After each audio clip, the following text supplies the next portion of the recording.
তোদের নওশাদ সিদ্দিকীর বাপ রে আমরা। এই বাংলায় কটা মাদ্রাসা বেঁচে থাকে এই 4 বছরের মধ্যে দেখে দিবে হিন্দু সুরক্ষা সমিতি। ওই বাবরই তো নওশাদ বানিয়েছে। আর নওশাদকে করতে হবে, আমি কেন আসুন। এখন এত বড় বড় এত জঘন্য জঘন্য ভাষা বিশেষ করে ফুরফুরার উপরে ব্যবহার করছে। কই তোমার আন্দোলন কই? নওশাদ সিদ্দিকীর যদি এতই ইচ্ছা থাকে 5 বার কেন 50 বার নামাজ শোনার জন্য, ভাই তোমার জন্য বাংলাদেশ আছে, চলে যাও।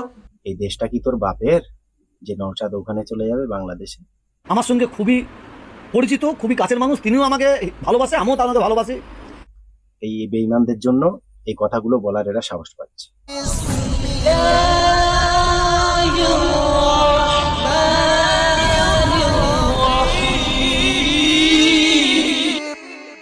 আসসালামু আলাইকুম প্রিয় দর্শক, আজ আমি আপনাদেরকে কিছু ভিডিও দেখাবো।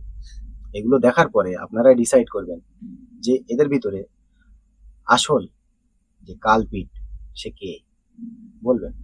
আর কেন আজকের এই বাংলার মানুষ এই ধরনের ভাষণ দেওয়ার সাহসটা পেয়েছে, আর কেন এই ধরনের ভাষণ দিচ্ছে, এই কথাগুলো আপনারা ডিসাইড করবেন।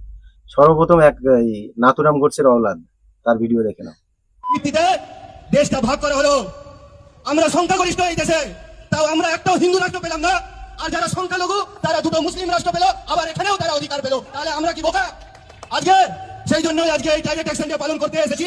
আজকে এই বাংলায় সকল সনাতনী হিন্দুদেরকে ঘোষণা করছি, যেইভাবে তারা লাহোর ঘোষণায় বলেছিল কি হিন্দু আর মুসলমান একসাথে থাকতে পারবে না, মুসলমানদের জন্য আলাদা পৃথক দেশ চাই। আজকে আমরা এই বাংলায় বলছি কি আমরা মুসলমানদের সাথে থাকতে পারবো না, আমাদেরকে পৃথক ব্যবস্থা চাই, আর এদেরকে বাংলাদেশ পাঠাতে হবে। তারা আমাদের দেশে থাকবে, আমাদের দেশে থেকে আমাদের খাবে, আমাদের পড়বে, আমাদের মেয়েদের সাথে লাফিয়াত করবে, আমাদের জমি দখল করবে, আর সহ্য করবো না। সবুজ পতাকা দেখলেই সাদাবাদা মার দিব।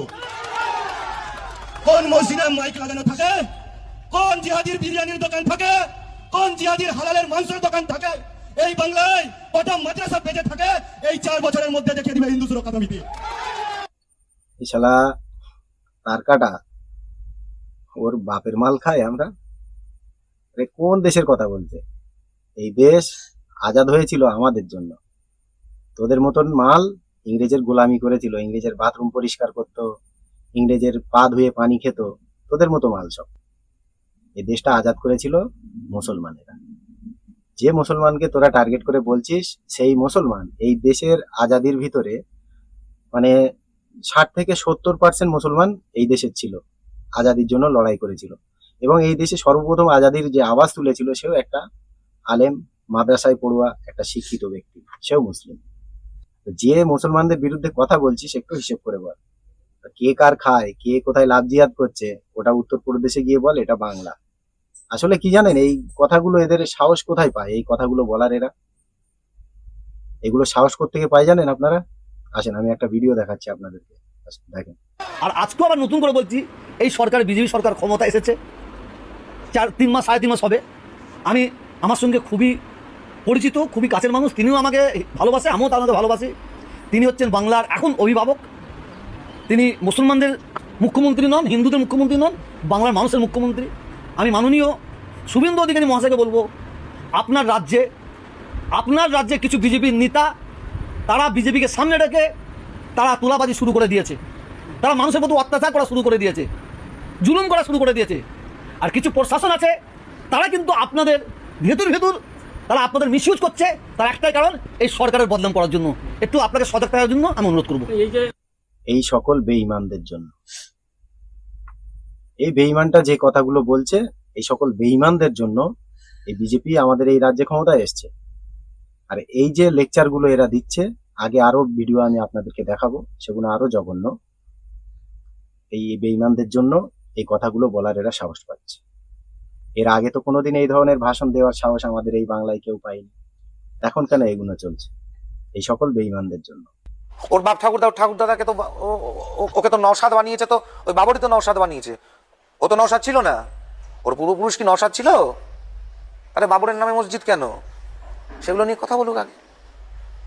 যারা দিনের পর দিন বোমা বেঁধেছে আর ভাঙড়ে গিয়ে বোমাবাজি করেছে, ও আর শওকত আর আবুল মিলে, তিনটেই তো। এই ধরনের কথা আগে বাংলায় কোনো মানুষের মুখে শুনেছিলে? এখন কেন শুনছেন? এখন শোনার দৃষ্টান্ত মানে প্রমাণ আমি আপনাদেরকে দিয়ে দিয়েছি। ও যে নওশাদ সিদ্দিকীকে টার্গেট করে দাদা হুজুরের বংশ ধরে কথা বলছে, এই কথাগুলো বলার সাহস ওরা কোথা থেকে পেয়েছে? আসেন একটা ভিডিও দেখাই আমি আপনাদেরকে নওশাদ সিদ্দিকী, দেখেন এটা। সব নৌসাদকে করতে হবে, আমি কেন আসুন। তো যে জ্ঞান দিচ্ছে তার উদ্দেশ্যে বলছি, নৌসাদের প্রতিবাদটা পছন্দ হচ্ছে না, এর থেকে আপনি ভালো প্রতিবাদ করতে পারতেন। আসেন, আপনি তো কারো কথাটা আমাকে কনভে করছেন, তাকে বলুন যে চলো তোমাকে নিয়ে আন্দোলনে নামবে, রাজি আছো? নওশাদের প্রতিবাদ কাউকে পছন্দ হচ্ছে না। আসলে উনি প্রতিবাদ করছেন কোথায়? একটা উনি দেখিয়ে দেখ যে উনি প্রতিবাদ করেছে। ক্যামেরার সামনে এসে বললে হবে না তো। আগে যেমন প্রতিবাদ করতে দিনে 2-3টে করে রাস্তায় নেমে, সে ধরনের একটা করে দেখান অন্তত। 3 মাস তো হয়েই গেছে, একটাও তো নেই প্রতিবাদ আপনার। কোথায়? আগে যেমন আন্দোলন করতে কেউ একটু পাদলে, টিএমসি কেউ একটু পাদলে আপনারা আন্দোলন করতেন। এখন এত বড় বড়, এত জঘন্য জঘন্য ভাষা আমাদের উপরে ব্যবহার করা হচ্ছে, বিশেষ করে ফুরফুরার উপরে ব্যবহার করছে। কই তোমার আন্দোলন কই? আমি জানি এর পরেও কিছু অন্ধভক্ত কমেন্ট সেকশন এসে গালাগালি করে। চলেন আর একটা ভিডিও দেখাচ্ছি, একজন আর নওশাদ সিদ্দিকীকে কিছু বলছে। দেখেন। তোদের নওশাদ সিদ্দিকীর বাপ রে আমরা, তোদের নওশাদ সিদ্দিকী আইএসএফ পার্টিটা জন্ম দিচ্ছি আমরা। হ্যাঁ, আইএসএফ নামটা কে দিয়েছে? Indian secular front. তোর বাপকে জিজ্ঞেস করবি, তোর বাপকে জিজ্ঞেস করবি যে আইএসএফ নামটা কে দিয়েছিল, কে দিয়েছিল, মাল কোথা থেকে পেয়েছিল, পার্টি তৈরি, পার্টি রেজিস্ট্রেশন কে করে দিয়েছিল? হ্যাঁ, আমার বিল্লি আমাকেই মাও, আমার লোকেদেরকে, মুসলিম রাষ্ট্রমঞ্চের লোকেদেরকে ঘরে ভাঙবা, হুমকি দেবা। কালকে রাত্রিবেলায় এখানে আইএসএফ এর নেতা এসেছিল, আমার সিরাজুল ভাইকে দেখে নেবো বলেছে। আমি সিরাজুল ভাইকে বলতে চাই, সাপ কোনোদিন কাউকে কামড়ায় না, জীবনে সাপ কাউকে কামড়ায় না, কিন্তু ন্যাজে পা দিলে এমন কামড়াবে, মক্কা দেখিয়ে দেবে, মক্কা দেখিয়ে দেবে, আল্লাহ কা পেয়ারা করে দেবে। যদি তোমার আমার মুসলিম রাষ্ট্রীয় মঞ্চের কর্মীদের রক্ষা করার দায়িত্ব সিরাজুল ভাইয়ের, রক্ষা করার দায়িত্ব আসাদুল বিশ্বাসের, রক্ষা করার দায়িত্ব মহিবুলের, রক্ষা করার দায়িত্ব থানার।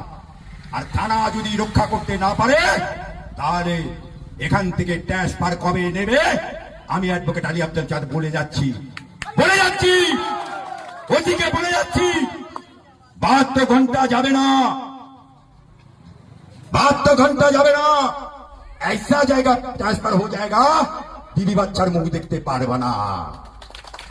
পুলিশকে বলে যাচ্ছি, যদি কোন আইএসএফের কর্মী কোন জায়গা থেকে তোলাবাজি করে, যদি কোন চমকানি ধমকানি করে, যদি কোন জায়গায় দাদাগিরি করে, 0 টলারেন্স। সিধা কলার ধরবেন, লকআপে ঢোকাবেন, বাকিটা আমি বুঝে নেবো, আমার সিএন বুঝে নেবে, বাকিটা আমি বুঝে নেবো। ওর কোন পাপ পচায়, সিলাই সারাই রক্ত, ভাইজানের ভক্ত, ভাইজান কি করে বাঁচাতে আসে আমি দেখে নেবো। আমরা তৃণমূল না, ওই দাদা পেইলায়, আমরা পেইলে আসার লোক না। তৃণমূলের আমলেও চোখে চোখ রেখে হাইকোর্টের বুকে লড়াই দিয়েছি, মমতা বাবু, মমতা খালা, মমতা আপার বিরুদ্ধে। আজকেও এখানে এসে নওশাদ সিদ্দিকীকে চ্যালেঞ্জ দিয়ে গেলাম, তোর আন্ডা বাচ্চাদের সামলা, আন্ডা বাচ্চাদের সামলা, তা নাহলে তুই সমেত গারদ হয়ে যাবি, ওই আন্ডা বাচ্চাদের জন্য গারদ হয়ে যাবি, তোকে কেউ বাঁচাতে পারবে না, কেউ বাঁচাতে পারবে না। কারণ সব নেতা বারবার, অ্যাডভোকেট আলী আব্দুল চাঁদ মুসলিম রাষ্ট্রীয় মঞ্চের নেতা একবার 100 বলে গায়া। যে সর্বপ্রথম যে ভাষাটাও ব্যবহার করলো যে ওরা নওশাদের কি একটা হয়, এই কথাগুলো বলার সাহস ওরা কোথা থেকে পেয়েছে? আমি তো 2021-এ স্টার্টিংয়েই বলেছিলাম যে ওই খামের ভিতরে অন্য কিছু আছে। আসলে এই যে হুমায়ুন কবির পার্টিটা তৈরি করেছে, এই যে আইএসএফ দলটা, এই পুরোটাই বিজেপির একদম ষড়যন্ত্র, পুরোটাই পরিকল্পনা বিজেপির, যাতে মানুষ ডিভাইড হয়ে এই টিএমসি গভর্নমেন্টকে হারাতে পারে। কিন্তু অ্যাকচুয়ালি টিএমসি গভর্নমেন্ট হারার প্রয়োজনও ছিল, কেননা এই গভর্নমেন্টের ভিতরে কিছু এমন এমন ব্যক্তি ঢুকেছিল যারা চুরি ছাড়া অন্য কিছু বুঝতো না। জাতি ধর্ম তাদের কাছে কোনো যায় আসে না, তারা মজার খোলার টাকা পর্যন্ত চুরি করে খায়, মাদ্রাসার টাকা পর্যন্ত চুরি করে খায়, এমন মসজিদের জমি পর্যন্ত দখল করে খেয়েছে। তারই কারণে টিএমসি গভর্নমেন্টকে একবার পড়ার দরকার ছিল। টিএমসি পড়ে যদি অন্য কোনো পার্টি আসতো, সিপিএম বলেন, কংগ্রেস বলেন, অন্য কোনো পার্টি আসতো, বিষয়টা আলাদা ছিল। মানে টিএমসি গভর্নমেন্টকে ফেলে দিয়ে পুরোটাই ষড়যন্ত্র করে এরা বিজেপি গভর্নমেন্টকে আমাদের এই বাংলায় নিয়ে এসছে, ভালো করেছে। তাদের পাপের ভাগ তারাই বয়ে বেড়াবে, আমরা তো বয়ে বেড়াবো না। কিন্তু এই যে ভাষাগুলো এরা ব্যবহার করছে, এই ভাষাগুলো এরা বলার সাহস কোথা থেকে পেয়েছে? এরা সব বিজেপির কর্মী, মুসলিম রাষ্ট্রীয় মঞ্চ, যাদবপুর লোকসভা, এরা মুসলিম। আবার বিজেপি। যাদের বিরুদ্ধে ওরা বলছে তারা কে? তাদেরও তো পরিচয়টা কোথাও না কোথাও ওই এদের সাথেই গিয়ে দাঁড়িয়েছে। এখন এরা নিজেরাই মারামারি করছে। আমার প্রশ্ন ওখানে না কে কার কাছে বিক্রি হয়েছে, কে কাকে কত টাকা খেয়ে নিয়ে এসছে, প্রশ্ন আমার ওখানে না। প্রশ্ন আমার এটাই, এই যে এরা ভাষাগুলো ব্যবহার করছে, এই ভাষাগুলো ব্যবহার করার সাহস এরা কোথা থেকে পেয়েছে? আর একটা ভিডিও দেখাচ্ছি, আমি দেখেন আপনারা, এই ছেলেটার মুখের ভাষা শুনেন। নওশাদ সিদ্দিকীর যদি এতই ইচ্ছা থাকে 5 বার কেন 50 বার নামাজ শোনার জন্য, ভাই তোমার জন্য বাংলাদেশ আছে, চলে যাও ওখানে, যাকে পারবে জামাত ফরিয়াদ যাকে নিয়ে তুমি ওখানে 50 ওয়াক্ত নামাজ শোনো, আমার কোনো আপত্তি নেই। কিন্তু ভারতে থাকতে হলে ভারতের আইন মেনে কাজ করতে হবে। এই দেশটা কি তোর বাপের যে নওশাদ ওখানে চলে যাবে বাংলাদেশে? এই দেশটা যতটা তোর তার থেকে বেশি ওই নওশাদের মতো লোকের আছে।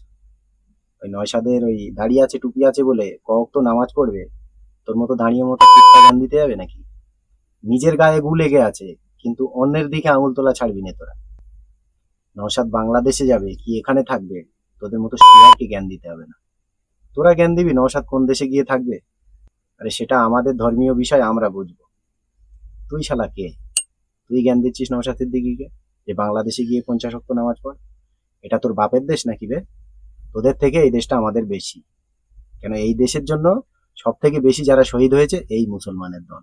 এই দেশকে আজাদ করার জন্য যারা শহীদ হয়েছে তারা সকলেই বেশিরভাগ মুসলিম ছিল। তোদের মতো থালা চাটা একটাও ছিল না। তারা ইংরেজের বাথরুম পরিষ্কার করতো, ইংরেজের পা ধুয়ে পানি খেত। তো কথাবার্তা একটু হিসেব করে বল। আর নওশাদ কোথায় গিয়ে নামাজ পড়বে ওটা তোকে জ্ঞান দিতে হবে না। তুই যাদের ভক্ত হয়েছিস তাদেরকে গিয়ে জ্ঞান দিয়ে যা। আবার বলছি আপনাদের মাধ্যমে, সংগঠিত হন, ঐক্যবদ্ধ হন। ফুরফুরা হোক, দেওবন্দি হোক, বেরেলি হোক, তাবলিগ হোক, যার সিলসিলা যার মাসলা তার কাছে রাখেন। সবাই একটা জায়গায় ডেকে প্ল্যাটফর্মে, কোনো দালালি নয়, চিটিংবাজি নয়, প্রতারণা নয়, কোনো দলের কাছে মাথা বিক্রি নয়, নিজেরা সংগঠিত হন। আজকে নবী বংশের সন্তান, কোরাইশ বংশের ছেলে নওশাদ সিদ্দিকী আজকে লড়ছে। এখনো তো উচিত সমস্ত সংগঠন, রাজনীতি হোক, রাজনীতি হোক, সমস্ত মানুষকে তো ঐক্যতার সাথ দেওয়া দরকার। এক্ষুনি তো সাথ দেওয়া দরকার। তা করছে কি? হ্যাঁ, ভাই অবশেষে এই ঐক্যবদ্ধ হন। কিন্তু আমার একটাই কথা, একটা কথা বলা বন্ধ করেন। ধর্মীয় বিষয় কোনো মিথ্যা প্রচার চলবে না। মিথ্যা প্রচার করা বন্ধ করেন। না আপনি নবী বংশের, না আপনার ভাই নবী বংশের, এই প্রমাণ আপনি দিতে পারবেন না। তারপরেও আপনি মিথ্যা প্রচার করছেন। আর তারই কারণে আজকের এই মানুষ এই সুযোগগুলো পাচ্ছে মুসলিম জাতির উপরে আঘাত করার। এই জন্য আমার রিকোয়েস্ট, মিথ্যা প্রচার করা বন্ধ করেন। বাকি আপনাদের কি মনে হয় সেটা কমেন্ট সেকশনে জানাবেন।